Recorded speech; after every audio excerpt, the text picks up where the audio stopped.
Hi folks, Dr. Leitner here, and this video is a short walkthrough of the theater chapter of your textbook. So let's get started. The first thing to know, one of the themes of this course has been that each art form has its own media, its own way of expressing itself, and its own specialties. Okay, and the special thing about theater is there's two special things, actually. One is that it's performed. Performed in front of people, and it's performed in front of a group, so people are experiencing it together. And this is one of the differences between watching a theater performance that's been filmed and watching it in your living room versus going to a theater at a particular time, experiencing it synchronously, meaning at the same time, with a bunch of other people. That's something that's special about theater and about going to movies.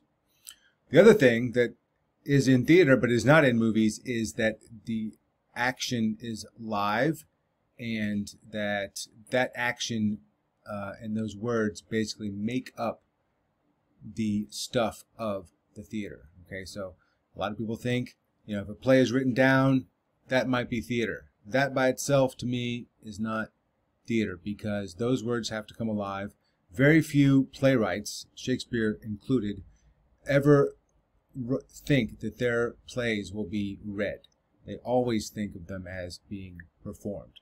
So we have hardly anything in Shakespeare's own handwriting other than a few signatures, and so we don't know what his manuscripts look like. And but we do know that he probably did not intend them to be published.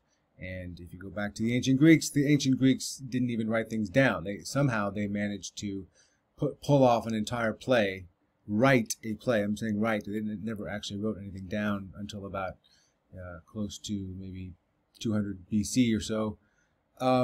So that's my point. It is not just the words written down. It is the words recited. It is the words performed. It is the words with actions to back them up. Okay. Aristotle is the first drama critic. Super important, super influential. Pretty much everything we think of as drama analysis and criticism goes back to him. So let me break down some of these terms. Plot. So what is plot? Plot is the events of the play as they unfold. And it's not just kind of a summary of what happened. So let me give you an example of plot. In Romeo and Juliet, Friar Lawrence sends a letter at the end to Romeo to let him know that Juliet is not really dead. She's just under the effects of this potion she's drank. And so don't worry, she's fine.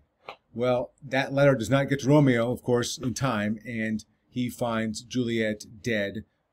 Doesn't wait 5 minutes or perform CPR. He just immediately kills himself, and then with the same poison. And then Juliet wakes up. She kills herself. So that plot point where the letter does not get to Romeo in time, that is an example of a plot, what we might talk about as the plot in a play. Okay, character are of course the personalities that make up the play. The characters are often archetypes. Archetypes are like basically stereotypes. Okay, a stereotype we might have today is like the English major might be a stereotype. Someone who's shy and kind of bookish, and I don't know, uses their intelligence to solve problems or something. So that might be an English major. An example of an archetype from Romeo and Juliet is the good, obedient daughter. Okay, Juliet starts out as the good, obedient daughter. Listens to what her parents say, says, "No, father, I'll never disobey you." Of course, she does eventually do that, but she's kind of forced to do that. Ophelia is another example of that in Hamlet, of the obedient daughter who meets a tragic end because she has to follow her own dreams, and the angry parents are kind of punished at the end. So there's an archetype. Juliet is a good archetype. Diction, okay, the language of the drama, which should be appropriate to the action. And it's hard for us to understand diction when we're reading Shakespeare. It's more makes more sense when you watch a modern play and you say, hey, this person is talking in a different way than this person, okay? If you're watching Game of Thrones, they're using different words than if you're watching a modern show, I don't know, The Wire or something like that, okay? All right, thought, ideas that underlie the plot, expressed in dialogue and soliloquy. So these are just the ideas that the characters might be talking about, whether it's power and politics or arts or something like that. Soliloquy is an important term. A soliloquy is when the character starts talking directly to the audience and they're revealing their actual feelings. So there might be other parts in the play where the person is like pretending to be something. They're pretending to be nice, or they're pretending to actually care about the situation, but really they have another ulterior motive. How do we know about their ulterior motive?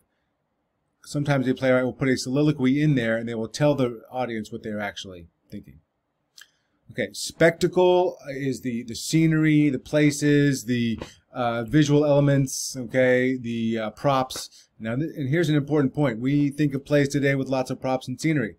They were not always like that. Probably were not a lot of props in Greek and Elizabethan drama. However, they did have very elaborate costumes. The Greeks wore big masks in their costumes, and we know that the Elizabethans also had pretty intricate costumes for each character. Now, why did they not use scenery? Well, one reason is because of the way the stage was set up. It wasn't what's called a proscenium stage, which is where everything is set back flat with a scene behind it, and you can just drop a curtain and cover the whole thing up. It's not like that. It juts out into the audience like a peninsula, and so it has audience on all three sides. So if you have stuff in there, if you have scenery in there and lots of bulky props, then you're going to be blocking sight lines, and they didn't want to do that. So it was just, if it was a prop, it was like a spear or a throne or, you know, a tree or something. And so that would just indicate where they were, whether they're indoors or outdoors or daytime or nighttime. And by the way, these were very often open air. Okay, so they're not.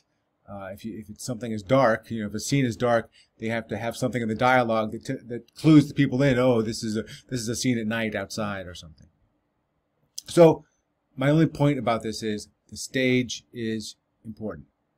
The spectacle is important. And music. Music is another part of plays, and it's important in modern plays, also important in ancient plays. Now we have musical theater, right? That's its own genre. Okay, tragedy. Now, tragedy is something that does not play super well right now, but tragedy is where you have a hero who's basically a good person, and that hero is brought down through perhaps they make a mistake, but they really pay heavily for that mistake. And so that is the essence of tragedy. A basically good person who is brought to ruin through some mistake that they did. This doesn't play as well today, because today we don't really believe in fate and destiny and all that stuff. We kind of believe, hey, you always have a second chance. You can always do better. We have a much more hopeful worldview than the ancient people did. So tragedy we still enjoy watching it. You don't see as many tragedies today as you used to. Okay, so a few lists of ancient dramatists. Aeschylus, okay, Sophocles, of course, wrote Oedipus and Oedipus Rex, which I've referred to a couple times before. Aristophanes wrote some comedies, and I'll talk a minute about comedies later. Okay, denouement just means the end. Okay, the resolution, the wind-up. Okay, the play cannot just end on a oh, we're all done.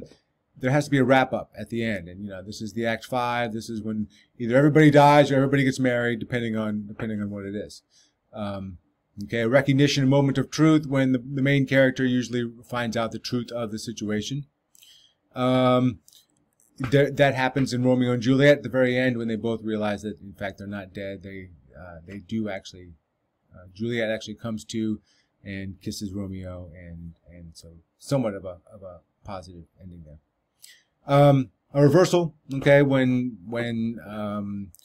the protagonist is doing well in a tragedy, at least the protagonist is doing very well, and then in Act 5 there's a reversal, and the whatever bad thing happens.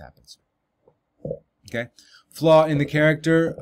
This is called the technical term for this is hamartia. It's a Greek word.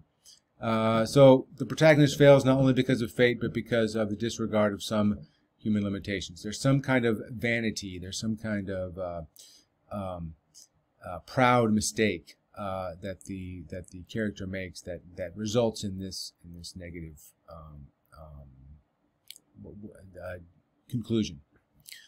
Catharsis is a purging of bad feelings. So this is when you are watching something. This is what the audience feels. The audience is watching something. They feel fear and pity for whatever negative thing is happening to the character. And so how is it that we feel good leaving a play after watching somebody having something bad happen to somebody? That's catharsis. That's how the Greeks explain that feeling, about feeling good about watching bad things happen. Okay, dialogue and soliloquy, I've talked a little bit about that already. Archetypes, I've talked a little bit about these already. Okay, a fellow named Carl Jung figured out a lot of these, described a lot of these, and these still have traction today. These archetypes are, I think they're real things. They're really in some kind of subconscious that we have, because they keep showing up across cultures and across time zones and across nations. Okay, and then different kind of structures, different patterns in dramas. Okay, I've talked a little bit about the stages, different types. Okay, tragedy is the main genre. Comedy is another genre. And by the way, and at the end of a tragedy, someone dies. At the end of a comedy, people get married. And at the end of a tragic comedy, anything can happen. But comedies are actually pretty raunchy in the ancient Greek world. There's one by Aristophanes called Lysistrata, and it's about where the women try to take over the country by withholding sex from their husbands. And one of the jokes in the play is, at the end of the play, when the men have been without sex for a month or so, everyone is walking around with all the men are walking around with big erections under their togas, and that's one of the jokes of the play. So if you think modern jokes are dirty, the Greeks gave you a run for our money. And then there's musical theater and experimental drama, and I'm expecting some of you may be writing about these newer plays. Musical theater, of course, involves music and dance and a lot more spectacle than other forms. All right, guys, here are some terms and playwrights you guys can use in your work, and please hit me up with any questions, and thank you for listening.